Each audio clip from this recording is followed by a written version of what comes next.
హల్లెలూయా యేసు ప్రభున్ ఎల్లరు స్తుతించుడి. వల్లభుని చర్యలను తిలకించి స్తుతించుడి. Praise the Lord. దేవునికి స్తోత్రం కలుగును గాక. చేరు వచ్చిన ప్రియులు అందరికీ ప్రభు నామములో వందనాలు తెలియజేస్తున్నాను. దేవుని యొక్క మహాకృపను బట్టి మరొక నూతన దినాన్ని దేవుడు ప్రసాదించారు. దేవునికి స్తోత్రాలు చెల్లించబద్దులమైన దైవగ్రంథం బైబిల్ నుండి ఒక వచనం సామెత 23 అధ్యాయం 12వ వచనం చదువు. ఉపదేశం మీద మనస్సుంచు, తెలివి గల మాటలకు చెవి. దేవుని మాటలు దీవించుకుంటారు. ఉపదేశములకు చెవి తెలివి గల మాటలకు మనస్సుంచాలి. తెలివి గల మాటలకు చెవి. ఉపదేశం మీద మనస్సుంచు, తెలివి గల మాటలకు చెవి. చాలామంది అందరితో చూస్తూ ఉంటారు. ఉపదేశాన్ని పైన మనస్సు ఉంచాలి. ఉపదేశం పైన వారు మనస్సు ఉంచాలి. తెలివి గల మాటలకు చెవి అవ్వరు. వస్తారు, కూర్చుంటారు, వెళుతూ ఉంటారు. అందువల్ల సంవత్సరాలు దాటిపోతున్న వారిలో మార్పు కలదు.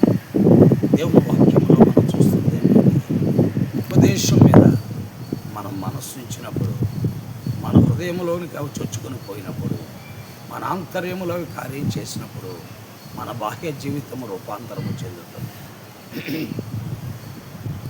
మన బాహ్య జీవితంలో రూపాంతరతను మనం చూడగలం.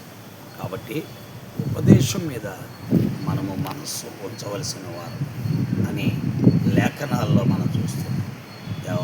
కాబట్టి దేవా నాకు ఉపదేశం మీద మనస్సు ఉంచే జ్ఞానోదయాన్ని కలుగు చేయండి అని ప్రార్థన చేసుకొని దేవుని మందిరానికి రావాలి. అలా వచ్చిన వారికి మేలు కలుగుతుంది. అందుకే వాక్యంలో చూస్తున్నాం, ఉపదేశం మీద మనస్సు ఉంచు, తెలివి గల మాటలకు చెవి యొక్కాలి.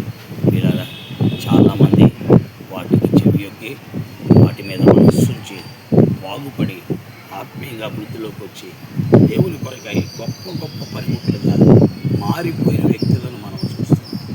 అలాంటి జీవితం మనకు, మన బిడ్డలకు, మన కుటుంబాలకు, మన మందిరాలకు వచ్చి వెళ్ళేవారికి, మన సంఘాల్లో ఉన్నవారికి దేవుడు అనుగ్రహించి బలపరిచి నడిపించును గాక. ఆమేన్. ప్రేమగలిగిన తండ్రి, పరిశుద్ధులైన దేవ, సామెతలు 23:12లో మీరు సెలవిచ్చిన మాటలు అద్భుతమైనవి, ఆశ్చర్యకరమైనవి. అలాగున జీవించడం తగిన జ్ఞాన హృదయం కలుగు చేయమని యేసు నామములో ప్రార్థిస్తున్నాం తండ్రి. ఆమేన్. ప్రజలాడండి. దేవుడు దీవించి ఆశీర్వదించిన గాక. ఆమేన్. దేవుని స్తుతించుడి. హృదయమును వెలిగించిన యేసుని స్తుతించుడి.